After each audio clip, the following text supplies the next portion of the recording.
Hey guys, it's Chris Grano with the Graham Group and Keller Williams, and this is Negotiation 101. A quick lesson on what negotiation is, what negotiation isn't, and what are the key factors that we need to remember in order to have a successful outcome. So let's start with what a negotiation is not. I need to dispel two big myths right off the bat, and that's number one, negotiation is not a fight. Many people approach negotiation like the other party is their opponent, or at worst, their enemy.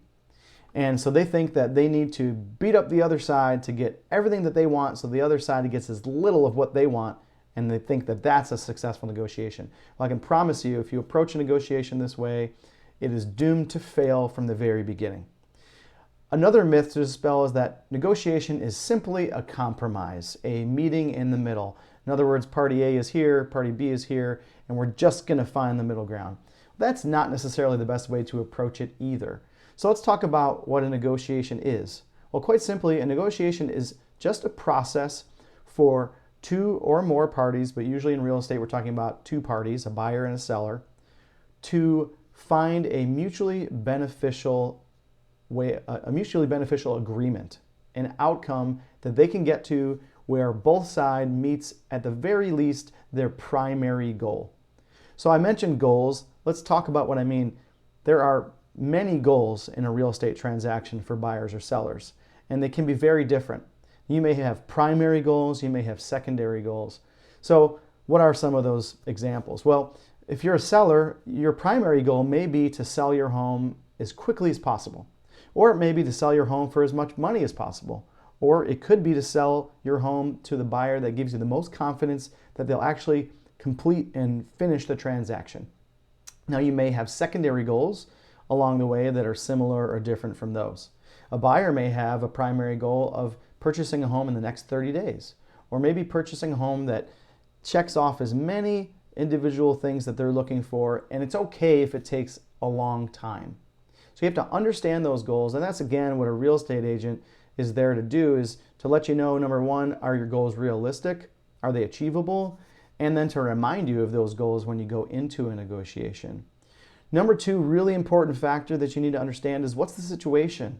So in real estate, what that means is, number one, what's the market? How many homes are there for sale? What's the pace of sale? What's the current inventory levels? How are external factors such as government or interest rates, how are those affecting the market? And so you need to understand what all those factors are so you can know what your leverage is, what your strengths are in this transaction. Another way of understanding the situation is, what about this particular negotiation?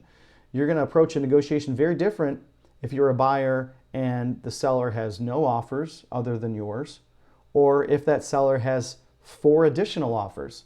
It's going to be a very different negotiation process. And again, this is where a really good real estate agent comes in to help you understand those situations, the market, this particular transaction, so you can have a successful outcome. And the last thing that you really need to remember is try to remain as emotionless as possible. This is really difficult because there's a lot of money involved. There may be a lot of memories involved.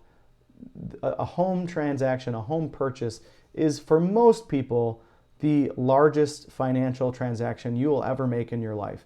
And whether it's your first home sale or purchase or your fourth, there's probably going to be some emotion tied up into it. So this is where a great agent is there to be that emotional buffer for you, so they can help you be the voice of reason, help you to remember your goals, remember the situation, and help you achieve the outcome that you're looking for.